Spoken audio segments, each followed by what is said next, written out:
جو صوبے کے شہر ہیں اس کے اندر جو صوبے کے حقوق ہیں، صوبے کی عوام کے حقوق ہیں، ان کا تحفظ کیا جائے گا۔ اور ہم نے بھی ایشورٹی دی ہے کہ بالکل پہلے بھی ہم نے ہمیشہ پاکستان کے اپنے وسائل جو ہیں لائے ہیں ان کے سامنے، اور اس وقت استعمال ہو رہے ہیں اور اس سے فائدہ ہو رہا ہے ملک کا، اور آگے بھی انشاءاللہ ہوگا۔ دوسری بات، آج کے اجلاس میں اتنا لمبا یہ اجلاس تھا، کیا کچھ چیزیں اہم ڈسکس ہوئیں اور آپ نے اپنے کچھ جو تحفظات ہیں آپ کے صوبے سے متعلق ان سے متعلق آگاہ کیا آپ نے کچھ؟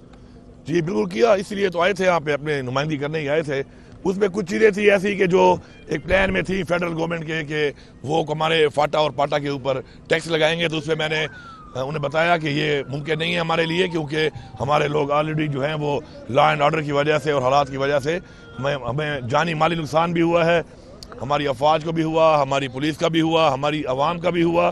اور معاشی طور پر بھی ہوا۔ تو اس وقت پاسبل نہیں ہے، تو اس بجٹ میں اس کو شامل نہ کیا جائے۔ تو اس پہ انہوں نے ایگری کیا میرے ساتھ، اور انہوں نے کہا کہ اب اس کو شامل نہیں کرتے اور آگے بیٹھ کے سے بات کریں گے، اور آگے عوام کو جب تک ہم نے کہا ہم آن بورڈ نہیں کریں گے، اسٹیک ہولڈرز کو نہیں بٹھائیں گے، تب تک ایسا کوئی ٹیکس جو ہے وہ ہمیں قبول نہیں ہے۔ سر یہ بتائیں کہ آپ نے جو ہے کون کون سے ادارے جو ہے ان کو نجی شعبے کے حوالے کیا جا رہا ہے، کوئی فیصلہ ہوا؟ اس میں جو ہمارے جو مین چیز ہے، ایک ہمارا جو سیکٹر ہے مائننگ کا، بڑا پوٹینشیل سیکٹر ہے، اس میں ہم خود بھی ابھی ہم نے کمپنی بنائی ہے مائننگ کی، اور خود بھی ریفارمز کر کے اس میں اپنا ریونیو بڑھا سکتے ہیں، اور اس میں ہم نے وہ ایز آف بزنس اور بیسیکلی ایز آف انویسٹمنٹ کے لیے ہی کمپنی بنائی ہے۔ تو اس میں ہم بھی آفر کر رہے ہیں، کوئی بھی اگر آتے ہیں باہر سے انویسٹمنٹ آتی ہے کسی ملک کی، کسی کمپنی کی، کسی ادارے کی یا پرائیویٹ بھی، تو ہم ویلکم کر رہے ہیں۔ تو اگر ایسے کے تھرو بھی آتی ہے تو ہم ویلکم کریں گے۔ دوسرا جو ہے ٹورزم، ہمارا ایک ایسا سیکٹر ہے جو اس کے اندر موجود ہے، اس کے حوالے سے بھی انشاءاللہ انویسٹمنٹ آئے گی، ویسے بھی آ رہی ہے، ہم خود بھی لگے ہوئے ہیں، تھرو ایسے بھی آئے گی۔ ایگریکلچر ایک بڑا پوٹینشیل ہمارا ایک سیکٹر ہے، اس کے اندر بھی انشاءاللہ یہ ساری چیزیں جو ہے ڈسکس ہوئی ہیں، اس میں بھی جو آئیں گی انشاءاللہ وہ بھی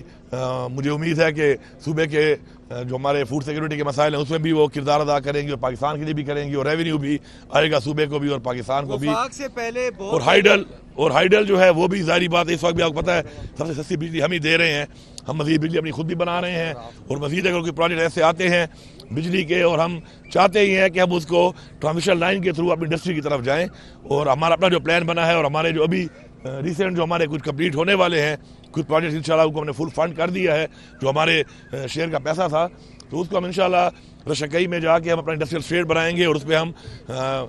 انڈسٹری کو ہم اٹریکٹ کریں گے کہ وہ آئے کے پی میں، اور ہمیں اسے ریونیو بھی آئے، اور ہمارے نوجوان پڑھے لکھے نوجوانوں کو اور ہمارے مزدوروں کو روزگار بھی ملے۔ سر یہ بتائیں دو چیزیں کہ ایک تو بجلی کے حوالے سے آپ کی کچھ سٹیٹمنٹس آئی تھیں، تو وہ جو معاملہ تھا پیسکو کو انڈر کرنے کے حوالے سے، لوڈ شیڈنگ کے معاملات، کیا وہ بھی چیزیں جو ہیں وہ ٹیک اپ کی ہیں؟ اور بہت پہلے وفاق سے پہلے صوبے نے جو ہے کے پی کے نے بجٹ دے دیا ہے، تو اس حوالے سے بھی کچھ چیزیں ڈسکس ہوئی ہیں دونوں باتوں پہ ذرا؟ جی جہاں تک بات ہے کہ وہ جو میں نے ان کو ایک ڈیڈ لائن دی تھی، وہ اس پہ بات چیت ہوئی ہے، اور اس کے اوپر ابھی یہ ہو رہا ہے کہ ابھی ہماری تھوڑی دیر بعد ایک میٹنگ ہے، اس میں انٹیریئر منسٹر بھی ہوں گے اور ہمارے منسٹر پاور بھی ہوں گے یہاں کے فیڈرل، اور ہم بیٹھیں گے اور میں ان کو بتاؤں گا کہ میرے اس وقت حالات کیا ہیں اور میرے عوام پہ کتنا بوجھ میں اس وقت ڈال سکتا ہوں، اور صاحب جو میرے واجبات ہیں اس کے حوالے سے ہی بات ہوگی، اور میں اگر اپنے لوگوں کا جس کو یہ چوری کہتے ہیں میں مجبوری کہتا ہوں اس کے اوپر بھی انشاءاللہ بات چیت ہوگی، اور تھوڑی دیر بعد میٹنگ ہے اس کے اوپر ابھی، اور اس پہ انشاءاللہ بات چیت کر کے میں اپنے صوبے کی عوام کو ریلیف دینے کے لیے ہر حد تک جاؤں گا۔ ہمارے صوبے کو جو لوگوں نے جو ہمیں مینڈیٹ دیا ہے، عمران خان کو مینڈیٹ دیا اسی لیے دیا کہ ہم ان کے حقوق کی جنگ لڑیں انشاءاللہ، اور اگر کوئی زیادتی ہوگی اور ہمارے واجبات ادا بھی نہیں کیے جا رہے اور ہمارے واجبات کو ہم کہتے ہیں ایڈجسٹ کر لو، ایڈجسٹ بھی نہیں کیا جاتا، تو پھر میرے خیال میں زیادتی ہے، پھر ظاہری بات ہے ہم اپنے صوبائی لیول پہ وہ اقدامات کریں گے جو ہماری پاور میں ہے کہ ہم اپنے لوگوں کو ریلیف دیں۔ جہاں تک بجٹ کی بات ہے دیکھیں آئین میں بجٹ پیش کرنے میں جب منع نہیں کیا گیا، تو میں نے اپنا بجٹ جو دیا ہے اس کو آپ سمجھیں کہ اس وقت بتایا گیا تھا کہ 12,000 پلس جو ہے وہ اس وقت جو ریونیو ریسیپٹس ہوں گی وہ فیڈرل گورنمنٹ کی ہوں گی، تو بجٹ اس کے مطابق ہی بنایا جائے گا۔ اب آج پتہ چلا کہ جی 12.9 ہے، تو میں نے تو اپنا 11 کے حساب سے بنایا ہے، میں نے ایک سپیس رکھی ہے کہ اگر ان کی کوئی کمی آتی بھی ہے بجٹ میں تو اکارڈنگلی ہم آپ کر لیں گے۔ تو ابھی تو ماشاءاللہ میں نے اسی حساب سے بجٹ رکھا، اور یہ جو ان کے ٹارگیٹس ہیں تو میں نے 11 کے حساب سے رکھا، 11,000 کے حساب سے، اور یہ تو 12.9 کے حساب سے آ رہا ہے، تو مجھے مزید بھی اس میں ریلیف ملے گا میرے بجٹ میں۔ باقی جو میرے ٹیکسز ہیں، میری عوام ہے، مجھے پتہ ہے ان کے کیا حالات ہیں، میں اپنے ٹیکسز اپنے حساب سے لگاؤں گا۔ یہ نہیں ہو سکتا کہ میں اپنی عوام کے اوپر ٹیکسز لگاؤں، بوجھ ڈالوں، تو تو میں نے ایک ریلیف دیا اپنی عوام کو. میرا ایک فلائی بجٹ ہے, میں نے لوگوں کو روزگار دینا ہے, 1 لاکھ سے زیادہ انشاءاللہ نوجوان بچیوں کو, عوام کو ہم روزگار دیں گے, بلا سود قرضے دیں گے. ہمارا ایک پلان ہے.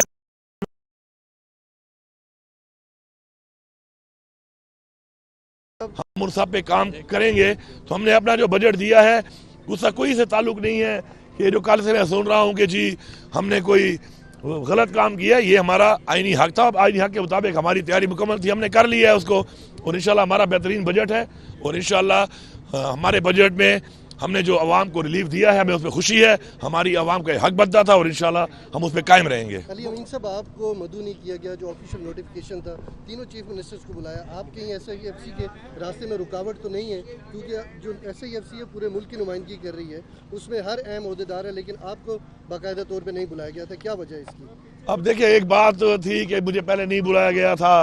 اور ایک زیادتی تھی, لیکن میں نے اسے بڑا واضح جواب دے دیا تھا کہ دیکھیں میرے پاس اس وقت انویسٹمنٹ کو لانے کے لیے اپنی کیپیسٹی بلڈنگ میں کر رہا ہوں. انشاءاللہ گرپ ہماری آ چکی ہے, ہماری نئی گورنمنٹ نے اپنی گرپ کے ساتھ اپنا کام کر لیا ہے. مائننگ کمپنی میں نے بنا لی ہے, اپنا جو ہمارا SLC جو ہماری مینجمنٹ کمپنی ہے اس پہ ہمارا کام ہو گیا ہے, ہمارے ورکنگ گروپس بن چکے ہیں ہر حوالے سے. تو اگر یہ SIFC میں ہمیں شامل نہیں کر رہے تھے اور ہمیں نہیں بلا رہے تھے تو مجھے فرق کوئی نہیں پڑنا تھا ایز اے صوبہ, کیونکہ میری ذات کی بات تو ہے نہیں, صوبے کی بات ہے. میں اس کے علاوہ بھی تمام سیکٹرز میں جو کام SIFC کے تھرو ہوگا اس سے زیادہ کام کر سکتا ہوں. الحمدللہ ہمارے اندر پوٹینشیل بھی ہے, اور انشاءاللہ ہمارے پاس ایک ویژن بھی ہے عمران خان کا. تو اب انہوں نے پھر بلا لیا, they want us to be part of it. تو ہم حاضر ہیں, ہم انشاءاللہ اپنا کام بھی کریں گے. ایسے SIFC کے تھرو جو چیزیں ہیں ان کے لیے بھی ہم حاضر ہیں, ہم وہ بھی کریں گے انشاءاللہ. کے حوالے سے افغانستان کا جو ہمارا ٹریڈ ہے, خاص کر انویسٹمنٹ کے حوالے سے یہ جو خاص اجلاس تھا, اس میں کوئی وہ آپ نے آواز اٹھائی کہ اس وجہ سے کافی ڈسٹربنگ پیدا ہوئی ہے موجودہ صورتحال میں جو افغانستان کے ساتھ؟ اس سے کافی ہمارا نقصان ہو رہا ہے. ہمارا جو ایک روزگار وہاں پہ چل رہا ہے, اسپیشلی ہمارے ایکس جو فاٹا کا ایریا ہے, مرڈ ایریا, اس کے اندر ہمیں کافی مسائل آ رہے ہیں. لوگوں کا کاروبار منسلک تھا, اور اب یہ جو تجارت بند ہوئی ہے اس سے کافی نقصان ہو رہا ہے. تو ہم نے اس چیز کو اٹھایا ہے, لیکن چونکہ یہ نیشنل سیکیورٹی کا ایک معاملہ ہے تو اس کے بارے میں پوری امید ہے کہ اس ایشو کو سامنے رکھتے ہوئے, کیونکہ اس سے یہ نقصان صرف عوام کا نہیں ہے, ایک صوبے کا نہیں ہے, بلکہ زیادہ نقصان پاکستان کی معیشت کو بھی آ رہا ہے. تو اس کے لیے ایک لائحہ بنایا جا رہا ہے, انشاءاللہ امید ہے کہ جلد اس پہ کام ہوگا, کھل جائے گی. سر ایک خبر لگی تھی کل ہی جنگ میں کہ عمران خان صاحب جو ہے گرمی کافی زیادہ ہے, تو جیل میں جو ہے وہ گرمی سے تنگ بھی ہیں, تو آپ بھی جو ہے AC والی گاڑی میں ہیں, اچھے ایوانوں میں ہیں, اپوزیشن لیڈران بھی یہاں پر بیٹھے ہیں قومی اسمبلی میں. تو اس اہم اجلاس میں کوئی ایسی بات ہوئی ہے خان کے حوالے سے بات, یا اس کو سہولت دینے کے حوالے سے, یا کسی طریقے سے بھی عمران خان کی کوئی بات ہوئی ہے سر؟ دیکھیے جی, جہاں تک خان صاحب کا معاملہ ہے وہ ہماری پریورٹی نمبر 1 ہے. ہم نے ہمیشہ کہا ہے وہ ہماری پریورٹی ہے, اس پہ ہم لوگ پہلے دن سے لگے ہوئے ہیں. ہماری ایک تحریک ہے, پولیٹیکل تحریک ہے, سیاسی تحریک ہے, اپنے لیڈر کے لیے ایک تحریک ہے, ہم چلا رہے ہیں اس کو. لیکن اس کے لیے ایک علیحدہ بات چیت ہے جو شروع ہے, اور جس طرح عمران خان صاحب نے اب نوٹیفائی بھی کر دیے ہیں, بندے آئیڈینٹیفائی بھی کر دیے ہیں کہ بات کر سکتے ہیں, وہ ہماری ایک بار اس لیول پہ شروع ہے. لیکن اب چونکہ یہ جو ہے ایک اسپیسیفکلی ایک پریزنٹیشن تھی اور ایک مخصوص ایجنڈے پہ تھا, تو چونکہ اس کے اندر یہ والی بات چیت کی کوئی دعا سلام ہوئی ہے سر؟ ہاں جی بالکل ہوئی ہے, 2 بار ہوئی ہے جی. بہت شکریہ سر. بات نہیں ہوئی سر اس حوالے سے کوئی بات, یا آگے کوئی جب مجھے ویسے ہی موقع مل رہا ہے بات کرنے کا اس چیز کا, تو میرے خیال ہے مجھے ایسی جگہ پہ بات کرنے کی ضرورت نہیں ہے ان سے کہ جو موقع بھی نہ ہو اور ماحول بھی نہ ہو اور لوگ بھی ہوں وہاں پر, کیونکہ جو بات کرنی ہے تو وہ بات چیت کب تک کوئی جو ہے عملی شکل اختیار کرے گی, نتیجہ خیز کب تک ہوگی سر جو بات؟ دیکھیں جی, عمران خان صاحب نے ہمیشہ بڑا کلیئر کیا ایک بات کو, جب وہ باہر تھے انہوں نے بار بار کہا کہ میں پاکستان کے لیے مذاکرات کرنے کو تیار ہوں, لیکن وہ ماحول ہی بن رہا. باقی ہمارا جو عدالتوں میں ہمارے کیسز چل رہے ہیں سارے جعلی کیسز, آپ کو پتہ ہے آہستہ آہستہ ان میں ہر چیز سامنے آتی جا رہی ہے. ڈیلیئنگ ٹیکٹس کیے جا رہے تھے, اب وہ بہتری کی طرف جا رہے ہیں, ڈیسیجن آنے لگے ہیں. ہم ادھر بھی اپنا انشاءاللہ اپنا جو جنگ ہے, ہماری جو قانونی جنگ ہے, ہم لڑ رہے ہیں. اور ساتھ میں اگر ہمارے ساتھ کوئی بیٹھ کے اس بات کو, معاملے کو پاکستان کے لیے حل کرنے کے لیے کوئی بہتر راستہ اختیار کرنے کے لیے ہے, تو جو کہ عمران خان صاحب نے کہا ہے, ان سے خود بھی ملاقات ہو سکتی ہے, خود بھی وہاں پہ موجود ہیں, کوئی بھی مل سکتا ہے ان سے. اور ہمارا بھی بولا ہے, ہم بھی موجود ہیں, انشاءاللہ ایک بہتر ریزلٹس آئیں گے بہت جلد. میں نے کہا تھا آپ کو انشاءاللہ کہ مئی اور جون کا جو مہینہ ہے انشاءاللہ یہ ایک اچھا مہینہ ہوگا, اور ایک کچھ نہ کچھ ایسے ڈیسیجن آئیں گے اس میں.